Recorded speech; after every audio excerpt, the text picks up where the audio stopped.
You ask Tiger to solve. This deals with linear equations with one unknown. The final result is x equals 7/3. Let's solve it step by step. Simplify the expression. Break up the fraction. Simplify the fraction. Find the greatest common factor of the numerator and denominator. Factor out and cancel the greatest common factor.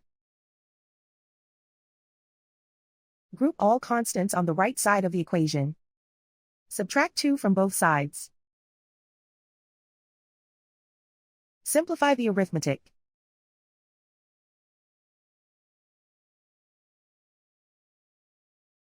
Isolate the x. Divide both sides by 3. Simplify the fraction. And so the final result is x equals 7/3.